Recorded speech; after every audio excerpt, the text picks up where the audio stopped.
our thoughts can be materialized only because it gives you energy to do actions. And I love then that. it's in the world, right? It's present. So that's why I think that having this almost like a childish belief in yourself that you don't give up, but then use your maturity to do these actions and be present in the contemporary world and society, I think that it's very important. And on this episode, I'm blessed to be joined by the one and only Adelina Tkesheliadze. Hi, thank you very much for having me. And I apologize for certain butchering your last name, but I No, I no, you did a appreciate good the job. leeway. Okay, amazing. Well, Adelina, I think we spoke for the first time probably like 2-3 years ago. Exactly, yeah. I want to say. And I think one of the things which I found super inspiring about your story and really interesting is obviously you're an entrepreneur. You're also a professionally trained classical musician. That's it, yeah. I wanted to check you're professionally trained, yeah. Because for me, all the traits and skill sets that go into being a great entrepreneur are skill sets and traits that you see in people who have dedicated so much time and discipline to their craft, right? So tell us about how you got started into classical music and a bit about that journey. Yeah. So actually, I have been playing classical music since very early childhood. I was in a music school and I was a pianist. And later, I have a very interesting story because, I originally come from Russia, and Russian classical music is very rough in many ways. Sometimes it can put you off practice because teachers are really, Soviet trained, and it's quite difficult sometimes. That's exactly what happened to me. However, I always loved music. It was always part of my life, and I can't really imagine my life without music, really. However, at some point, my father is also an entrepreneur, and he really want me to pursue, economics and the business studies. And actually, I came to London first to study business management. And actually, I was planning to go to Cass Business School to apply to risk investment course. And I was really preparing on my foundation for that. However, on the first month, I really felt like it's not my cup of tea completely. I always was an art person deep inside, and I just felt like that was not my way. And I transferred to another course. It was just a general course because, you have to, as an immigrant, you have to do foundation here course before you actually go to the university. Okay, I wasn't So aware. it was just a general foundation on art design media course. And however, I always used to practice piano and never kind of gave up that part of my life anyway. And then I saw this Goldsmiths University, and it was really interesting to me because it's very progressive, it's not very conservative. And it just allows you to be very creative and not necessarily, it's not the approach that traditional conservative arts take, really. And after that, I applied for auditions, and I was accepted to classical music course, and that's And was where I that a started. difficult conversation with your dad saying, I'm dropping out of business management, I'm not doing economics, I'm going back to playing piano? Yeah, I was 18 and rebel, so it was kind of a tantrum that I threw. Okay. But I not was like, necessarily either out that of or character. nothing, Yeah.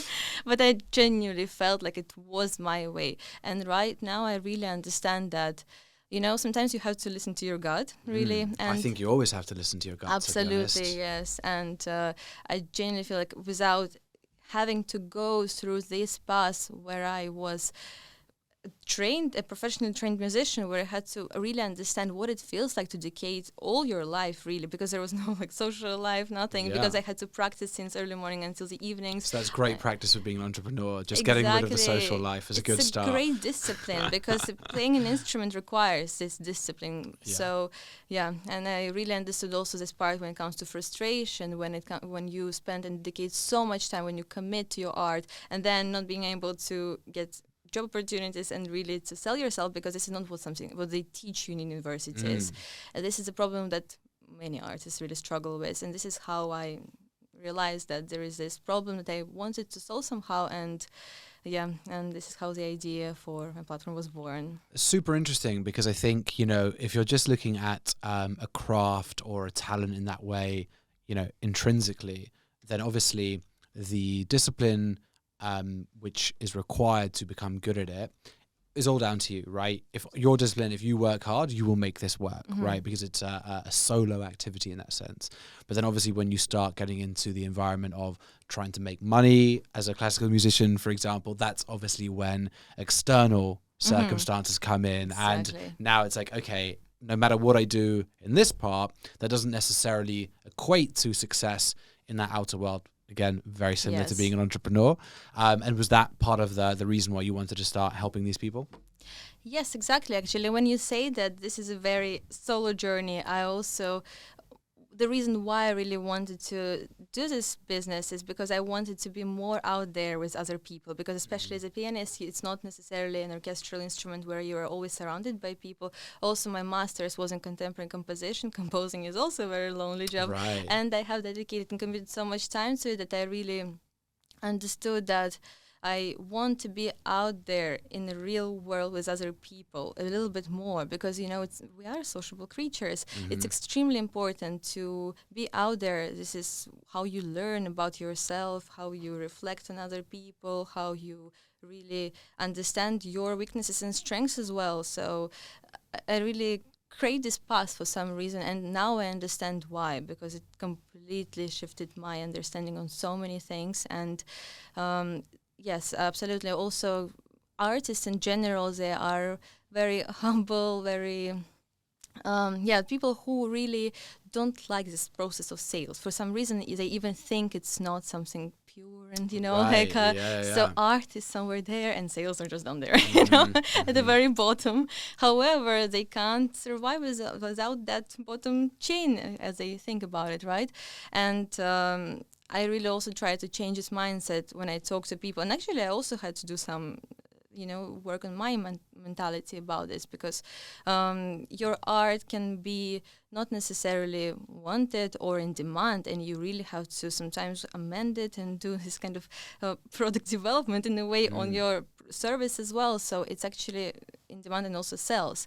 So yeah, this is how I also saw that our platform can really help these artists, because they will not necessarily have to just change their lifestyles too much. They will just have this backup and help and support, that we will offer them. So I think it's very important for people to have it, because it's also a very big problem that, especially in the music industry, artists and musicians are being exploited, by labels, agents, everyone. They're really actually down their chain, that they receive actually the income from their art. Yeah. Everybody benefits, but they get the lowest margin. So this is a really interesting one, because this is something that I'm seeing, and it's happened for, probably hundreds of years, I assume. I don't know, maybe not hundreds, but something I'm seeing more and more about. Take us through that process. Why is it that artists get such little, and just break down what that normally looks like? Yeah.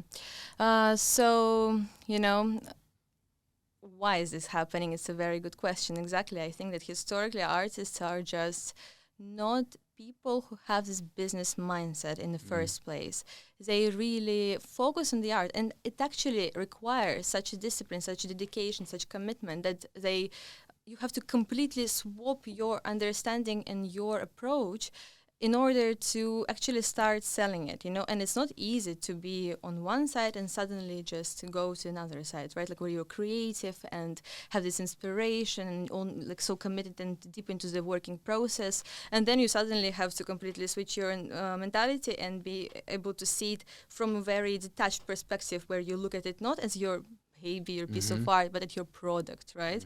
And sounds a lot like being an entrepreneur. I've got to exactly. say, yeah. Yes, absolutely. That's why it was so interesting for me as well to go through this journey, and really, because in the very beginning I had a completely different approach to our project as well, to our startup, because I saw that it was like also my baby. I really had this vision and I didn't want to change it. But then after I realized that actually you have to talk to customers, do this product development, interviews, really, then you amend all these things, and you realize that it's, in the end of the day, what you're trying to do, you're trying to bring value, right? But this takes a lot of work to really understand that. And traditionally, there are different setups. There are labels, of course, who sign you up and they get basically margin because they invest in so much money into you, right? They invest into marketing, into the streaming platforms.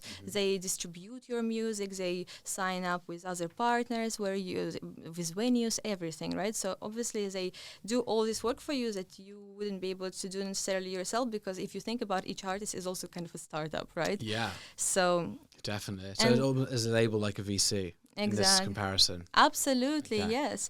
And agents are like business angels in a way as well, you know, if you think about it as well. And artists don't really know how to set up boundaries, first of all. Then they, don't know how to handle the business side of bureaucracy, and this ends up to them just not really delegating their responsibilities, but relying on someone else. That's a difference here, because if you are delegating, you understand what you are doing. You understand that you still hold the responsibility. But instead, they just say, okay, I don't want to even know about the business side of things. I don't care. I just want to focus on my art, But that's not a very mature approach in many ways. And that's why they're being exploited. That's really interesting. And there's so many parallels with being an entrepreneur, because Absolutely. I know entrepreneurs who have very unadvisedly been like, well, I've got lawyers, I'm not going to deal with that side of the business. But that's really interesting. So it's as much an education piece, really, which is saying the artistic process, or the process of creation, let's call it, which might be consistent across entrepreneurialism, art, whatever it might be.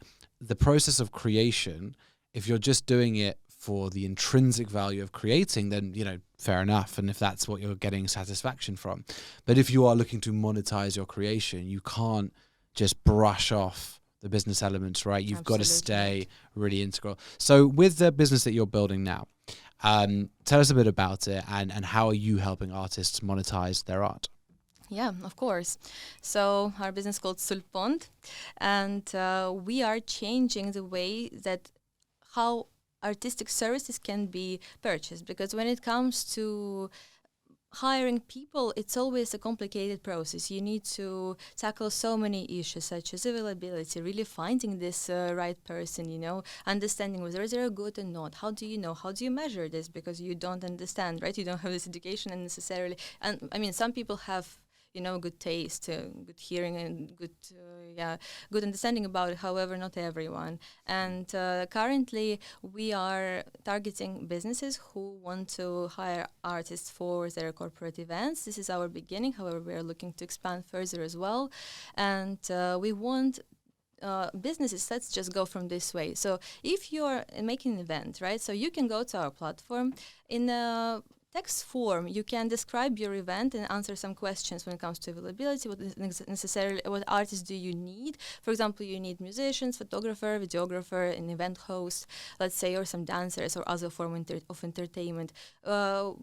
We will match you with perfect artists. We will give you suggestions. You can select them, put them in a shopping cart, and then generate one unified contract and billing. And after that, we will put you all in one group chat where you will be able to talk to these people already. But however, they will already know all the requirements. It will be just coming to discussing some details. And we will also support them with AI communication assistance. It will support project briefing, because it's a very big problem that people don't necessarily know how to explain what they want when it comes to artistic services and what kind of music, it's really difficult for them because they don't have this education, this background, and they don't need to really know. That's the most important thing, right? Yeah. And yes, so basically we will support them with that too. Especially it will be relevant when we introduce original music sales for marketing agencies, because for example you have a marketing campaign, you want to order music for your video, right?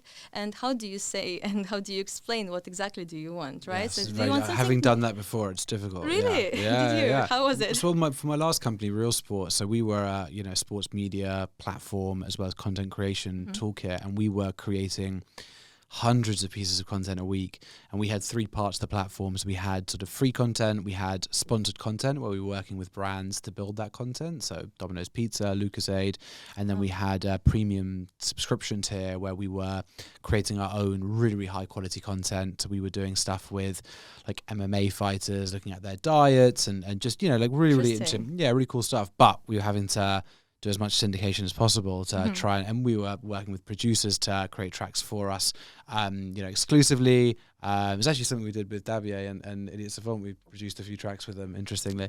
And when we were going through the process of trying to describe what we want, Exactly. not easy. Yeah, not easy. Yeah. How did you actually find these artists? I'm just curious. So we had, a few friends of mine had labels. Okay. So we used a couple of them. But otherwise we were working with agencies, and yeah, it was difficult. It was a challenge, especially as a bootstrapped startup. Yeah, exactly. To try and do that in a cost-effective way, even more difficult. That's true, especially if you had to do it through a label, right? Yeah, it could be another challenge. That's true. Yeah, and you see, there it is. So you know the challenge. It's actually very interesting that you had this experience yourself. And so how do you describe really? So do you say you want something jazzy or not really? Something motivating, uplifting. All these words that you use. However, words are very abstract creatures, right? So one thing you mean, another thing is perceived, right? So in order to make it work and for the result to be to your satisfaction, really, this requires a good technical task, and this what we are also solving for the businesses. Super interesting. It's a really great concept and something that I talk about a lot in terms of the inability for words to often describe something when it comes to art or things which are indescribable. But what I'm interested in is, obviously now we have a cost of living crisis in the UK. I know you're based in Berlin. But globally, economically, things are quite tough right now. How is that impacting artists? How's that impacting your industry? It's impacting really badly, actually. Yes, that's true. Because art, and that's exactly actually where we saw the product market fit for our platform. Because right now, obviously, everybody is affected, and companies are not doing so many performances, especially due to COVID. Actually, right? Yeah. Like they realize how much money they are saving in order not to run all these big events and conferences and all these things, right? And right now, financial crisis, right? It also shows that people are also trying to save money everywhere possible. And actually, statistics says that it's already 29% of companies have opted to put their event organization services in-house. So instead of relying on event agencies who charge high bills, right? And that's exactly when we discovered this, and after the interviews with potential clients from corporate industry, I've seen that actually this is exactly where our platform can help, because artists will we will give guidance in order to, for example, how much artists should really charge according to their location, right? Because location really changes it as a market, so right? Would you say that's the biggest factor is location? Location, also, of course, your skill. Right. Also, of course, your experience, like anywhere, right? So if, for example, you are a top-notch pianist or just jazz singer, it's of course, you can have a different price, right? However, there is a general guidance anyway, because it's also a problem that artists don't even know how much their services cost. That's actually another problem. They really don't understand, like, am I too expensive or too cheap? And they also have this fear of losing clients potentially, right? So they don't really know. I see the same with a lot of photographers and that's exactly people in those it. industries. Yes. Yeah. And we are also helping photographers as well. We're also including them in the platform too.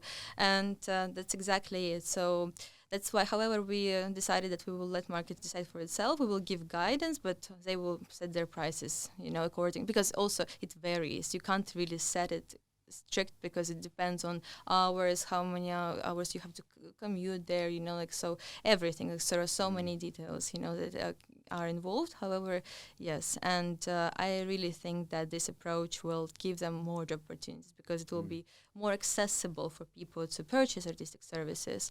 And also, but of course it affects really heavily lots of artists, even due to COVID already. Sure, it's like a double whammy, right? More than 30% of musicians have stopped being musicians really professionally, and they have opted for more, sustainable and stable career. That must be really, mentally brutal. That's very brutal, of course, because you have spent all your life doing this, and also people really have graduated from the most established places. And I personally have so many friends who have finished even, top conservatoires like Royal Academy and Royal College of Music, and still no job opportunities, right? So of course it's extremely tough because Yeah. also education is expensive there. So, and you course. invest so much, not just time but also money, and then on the exit you don't have. How This- big of a threat is AI to your industry? It's a good question, actually. I'm It's sure you get asked this a lot. Yes, and I love this question because actually back in March, I attended this conference in Salzburg. It was a conference in Karajan Music Institute, and it was all dedicated to AI. And I was impressed how musicians are actually excited about AI. Yeah? Okay, Yes. I'm surprised to hear yes, Yes, absolutely, because lots of composers use AI in opera making, in various experiments. They think it's like their friend, who is always ready to do anything and is up to any cool gig, kind of. Yeah, So that's okay. how they perceive it. Obviously, it might be a threat. However, when it comes to music that's in music libraries and things like that, however, I have seen only good things, actually, and I was extremely surprised myself because I also thought personally that it could be a threat. But after attending this conference, I have completely changed my mind. And there's, for example, a project called Beethoven AI. Okay. And he has written a 10th symphony, but he has 9 only. Yeah. But the 10th one he has started and never finished because obviously he passed away. And actually the project was that a composer using AI, and by analyzing all his previous work styles, like Wow. the evaluation, they have actually finished this symphony. How was it? It was great, Yeah? actually. Yes, it was super interesting. So I Wow. think it gives so many opportunities. It still scares people, but Because doesn't it eventually cannibalize the market, like on a Yeah. long enough time horizon? well, in some way, but of course, there is a difference between assistive AI and generative AI. And when it comes to assistive, I think that it's a very good tool, but generative, of course, with everything, you have to be super careful. And I understand, for example, in filmmaking industry right now, there are strikes SAG-AFTRA, right now, yeah. right? And why they're striking? Because actors are also being underpaid, and also their images can be exploited. And by using AI, they just like take a single shot of you and then use your face on, everywhere, and you don't even have to personally attend the You shooting. get paid for one day, right? Yes, but you get paid for one day. I went for dinner with a friend on Friday who's an actor, and we were talking about this, and he was like, I don't see an end in sight to this argument. Like, this is, Yeah, that's and true. even People if they say can, and even if they can resolve it this time, the next year or the next time they're reevaluating these contracts, like, it's going to be the same thing again and again and again. So yeah, it's really interesting. Yeah, it's a big conflict. However, yes, because it's also a huge industry, right? And yeah, so this one is really tricky. But overall, I think that, of course, in every industry, I think that AI is potentially a threat, but it's really up to us how we use it, first of all. And I don't know even, how things are going, because everything is escalating so quickly and changing so quickly. A year ago we didn't have really ChatGPT, but now I can't imagine my life without It's it, crazy, right? right? It's crazy how fast it integrates in our lives, really. Yes. Well, that's a really good point. There's a couple of things here. So one, I recently had a call with a friend of mine who lives out in Palo Alto, Okay. and he was saying that, during COVID, a lot of tech talent, a lot of capital left SF and moved to Miami, Austin, other places. He's saying since the AI explosion and all the AI talent being in San Francisco, he's like, everyone's had to come back because people who are out of SF for more than 6 months are just left behind in terms of the rate of innovation, which is interesting. But you use a really great word there, which is integration. And that's actually where I get a little bit concerned about AI, because one of the things that always follows a period of technological innovation is integration, whether it being the television, the smartphone, social media. Something happens, and then we have some time to figure out how to use it. What does it mean for us? Honeymoon period. Then, okay, there are some concerns. How do we legislate for those? Pretty standard. Yeah. But the rate of innovation now is so much so that soon it will be, in the same way, if I give my parents a new piece of technology, right, because they have been, out of using technology regularly for 5, 6, 10 years. But I think it will get quicker and quicker. So now it will be, if you haven't, been on top of AI every 3 months, it's going to be difficult for us to integrate things. Just how do we use these things? And I think so much of the innovation is happening at a, software level, where it's totally back end. It's like, how do we even get our heads around it? Mhm. I mean, are you particularly technical yourself? Yes, actually, I think Because I'm not. Because I'm not, and for me, it's having built 2 tech companies, I'm like, okay, actually, how being able to stay on top of how to utilize it is going to be tough. Well, I'm just really curious because, when it comes to when I was a composer, I also used lots of technologies. There are various applications, various software, and really helps you because otherwise you can't really make a living either. That's why I was not always a tech person, and I still am learning so much, but inevitably I had to. We had as well, I remember, a class, music tech it was called, where we had to learn all these things because, it used to be that a composer would go to a church and you can have a small chamber orchestra there that you can use for rehearsals and everything. These days there is no such a luxury, that's why you use Sibelius and applications like that in order to really, and Logic and all the other software, so that helps you to really create your art, because otherwise, yes, it's not with a pen and paper anymore. Of course, super interesting. That's So why. really, if you're a musician, you are at the forefront of technology. Yes, exactly. You have to be, because exactly there is so many experimental work going on, and it all requires different tools. For example, even when it comes to guitar, you have so many pedals, everything, so you just have to. It's inevitable, yes. And even actually 20th century, it showed that, when it was way less technological back then. Even people used back then, for example, there was the first electronic instrument, Onde Mortenot. People had to learn that, they can What was it called? Onde Mortenot. Okay. Yeah, it's the first ever invented electronic instrument. It's like a sound wave, basically. Yeah. And it's beautiful. Sounds absolutely beautifully. And so there were.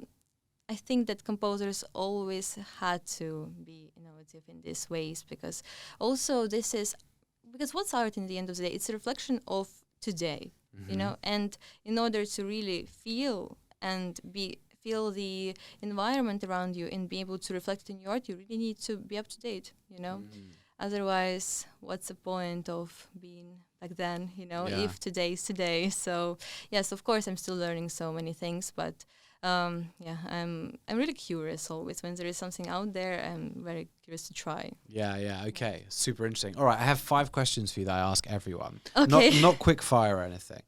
What's the single biggest risk you've ever taken, and what was the outcome?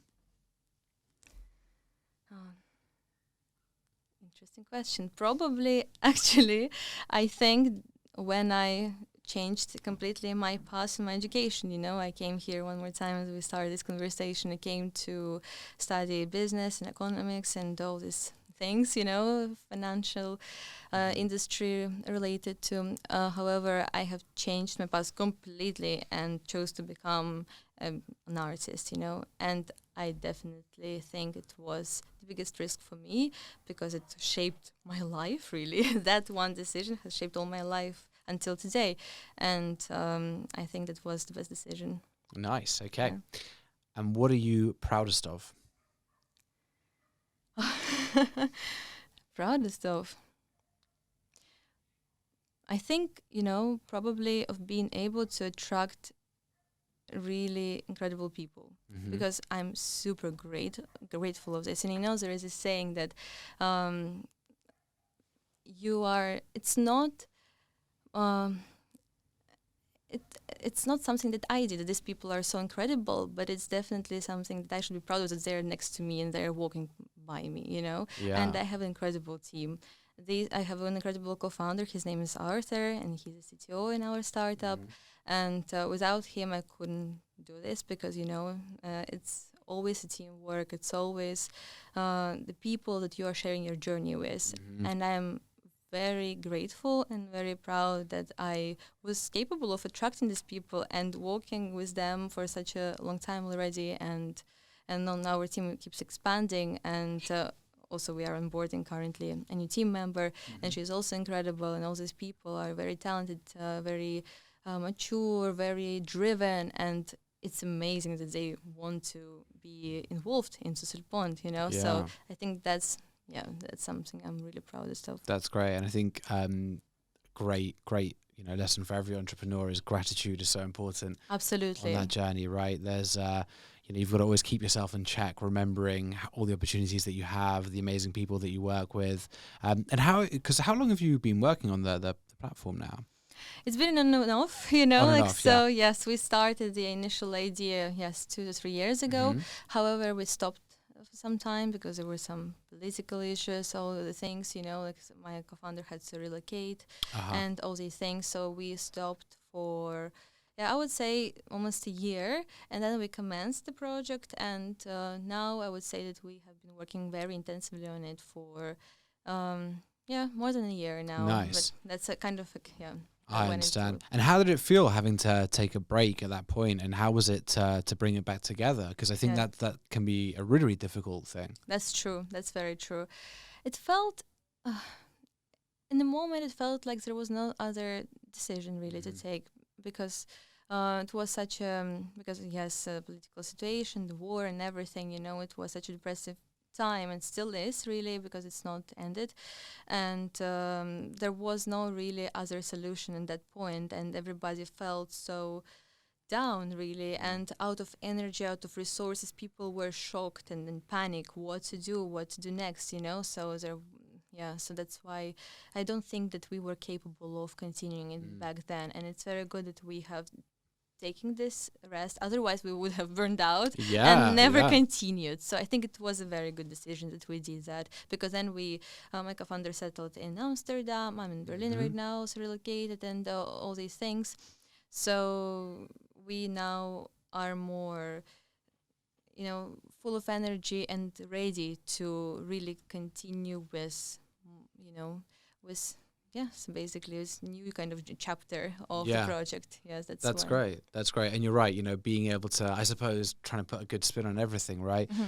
Being able to take a year out to refresh, recharge, go again. In 2-3 years' time, you're going to be so grateful for that time off, right? Exactly. Sometimes you have to. And also, again, listen to your gut, right? Yes, absolutely. Big time. Okay, my next question for you is, on your journey, is there anything that you wish you did differently? Yes, so many things. Sometimes, going to very beginning, I was a little bit more stubborn, and also being an artist and thinking that I know it, I have my vision, all this kind of attitude. I could have saved so much more money and also time, and do many things differently. However, I'm still grateful because it just couldn't go any other way. It's my journey. And, that's why it's very important that you don't compare yourself to anyone, really, other entrepreneurs. Everybody has such different story, such different background, and that's your strengths and weaknesses at the same time, like everything in this world. So I'm still very grateful. But if I were to meet Adelina 3 years ago, I would tell her, okay, you can read right now the Lean Startup book, the Mom Test, all these books, and then start the project. But I was thinking, I know artists. I know how to do it best, like what can you teach me now? It was I messed a little bit. But No, do you know what? It's so funny because I was the exact same as a first-time founder. Really? Of course. I think every first-time founder is, and I think it's because, I think there's a lot of reasons for it. One thing I find funny about it is every single more experienced founder you speak to, second-time founder, people who've been on the journey for a couple of years, every single one will tell you, I wish I'd listened more, I wish I'd learned. Exactly. But still, even as a first-time founder, the ones who are coming through now, they hear that and they're still like, no, but I still know. Exactly. I have my vision. It's there. Exactly. I believe in my product. Exactly. I don't know why that is. But my gut tells me the reason why that is because actually, as a first-time entrepreneur, you're doing so many things that you have no idea what you're doing. Exactly. Almost the only way to keep on pushing is to have that delusion. Yes. Right, is to have that like, no, this is going to be fine, it's going to work. Because probably if you really start, reading the Lean Startup and reading all these things, you're like, oh, I'm nowhere near where I need to be, right? And it's almost in many ways easier to have your head in the sand but keep on pushing. True. And you can learn amazing things by continuing to push. And it's a funny one. Sometimes you learn more by just going for it even when you're totally unready. And then, but it's, fascinating. Thank you for sharing that. Thank you for Actually, sharing. it's very interesting because I think if I told Adelina like, oh, you actually will have to go through in order to be where you are at right now, I don't think I would go. Exactly. Because actually it's terrifying. It's such a long journey if you think about it. That's why you're very right. It's actually such an interesting thought to share that, it's sometimes better to be in that delusion. Yeah, this is it. Yes, if you were awake to the desperate challenges of being a founder, you'd be like, no, I'm good. Yeah. Have there ever been moments in the journey, especially where it had an element of stop-start, where you're like, I'm done, I can't do this? That's a good question. Never I have thought that for sure for 100%, never I really told my team, okay, stop, that's it, I never really felt this strong give up feeling inside of me, and not to that point where I would actually give up. However, lots of thoughts, of course, lots of thoughts, maybe I shouldn't, maybe it will never work. Lots of doubts, many doubts, and that's why I'm saying that I would never be able to do it without my team. Yes. Never, because sometimes even when I give a bit of doubt to my co-founder, he's just like, and so what? Are we going to stop now here? Of course not. And do you sometimes get the role reversal? Yes, of course. You've got to be the strong one. And yes, and this is so important to have someone that can have your back, Definitely. and to have this opportunity even to show weakness, because we are all human beings and the world is, again, so changing so fast, and so many things are happening. So it's just impossible that you're always 100% confident and going there, especially when you're first-time founder. Okay, maybe when you have more experience, but in my shoes, it would have been possible. So that's why I'm saying that, yes, the team, is everything, really. Agreed. And I'm a solo founder now. Okay. But with my first company, I had a co-founder. And even though me and my co-founder had a ton of issues, we had a ton of issues. So, it's probably like a good catalogue of what not to do in co-founding relationships. We got on very well, but so grateful that I had a co-founder in that business, because exactly that, when you're going through it the first time, you don't know what you're doing, and it's just an existential roller coaster, right? That's the only way to describe it, right? Yeah. Having strong co-founder relationships, super important there. Okay, my next question for you is, what does it take to be successful? Okay, good questions you have there, So what does it take to be successful? I think, obviously, I don't know yet, but... Well, it depends how you define success, right? Exactly, depends on it, really. But I think that success is a progress in many ways, So definitely, then maybe I know, because if I look back, I have done a lot of progress to compare it to my previous version of myself. So, and I really think that this is the ability to be able to put your ego aside and do self-reflection. So this relates to so many things when it comes to the team, to making decisions, to really how you approach other people, how you take challenges, because sometimes some things are scary, or you have anxiety, all these mental issues that you can have. Like we all do, I think, to some extent or another, and being able to sit down to yourself and have honest conversations and say, why do I feel this way, and why did I do this or not that, and really to have this being able to self-reflect. And this is not easy, because many people are, afraid of even staying alone for a minute, I think most of people's lives are driven by them not wanting to be self-aware. Exactly. For a lot of people anyway. It's very scary for them. That's why, they hide their feelings in a bottle of wine or something like that. So, and it takes some strength really to go and take another way. So in my understanding, that's something that this strength is something that kept me going, really, and made me not stop, and also to learn and do the progress I have done to this point, and I will do more, of course. So, yes, to me personally, this is this ability to self-reflect. And have you always been someone who has that ability, or is that something that developed over time? I have always been a spiritual person and really a seeking person, especially as an artist, and I always loved different teachings like Buddhism and meditation, all these aspects. I'm genuinely curious about everything. I don't take just one path, or put myself in one under one umbrella. But I'm just curious about life overall, and there are so many different tools, psychotherapy, meditation, various tools, that you can use in order to learn about yourself. And it's exciting because we don't really know ourselves, right? Absolutely. Yes. Yeah. And the more we think we know, that will crumble Exactly. very quickly. Yeah. And this is what excites me because, even, for example, even 3 years ago, I couldn't even imagine having such a conversation I have with you today. But by being curious and really seeing, like, so how it will go, what I will take from this, how it will shape me as a person, how will I feel, how I will reflect to it, it's something that I was always curious about. And I think that, to some extent it was always with me, but of course developed over time and still develops. 100%. My last question for you is, 15-year-old Adelina walks in the room right now. What are you going to tell her? Just really learn how to love yourself and accept yourself and appreciate what you have. Don't compare yourself to other people, but to yourself. It can sound cliche, but it's so important because we constantly compare ourselves to each other in this competitive world.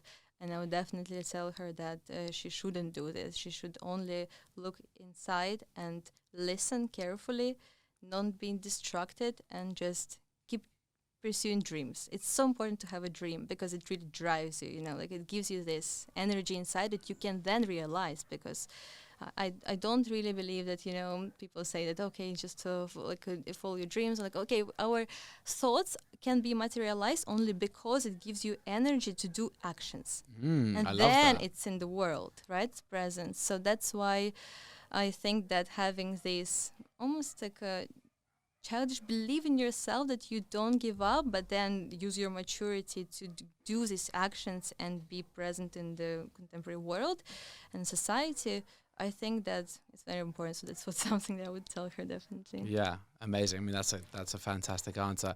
Okay, where can people find you? LinkedIn, Instagram, but mostly LinkedIn. So Adelina Tkesheliadze is a complicated one, but please connect. And also, of course, sulpont.com, our platform and our one-stop destination for artists and businesses. Adelina, thank you so much for coming on the show. I really appreciate it. Thank you so much for having me. It was such an incredible conversation. I'm very grateful. Thank you. Thanks for watching the episode. And if you haven't subscribed, please hit subscribe below so that you can support the podcast and we can keep on bringing you amazing new guests. If you want to see the other amazing episodes in this podcast, click into our series section. As ever, if there are any other guests or topics you want us to explore, just let me know in the comments and we'll do our best to bring someone in.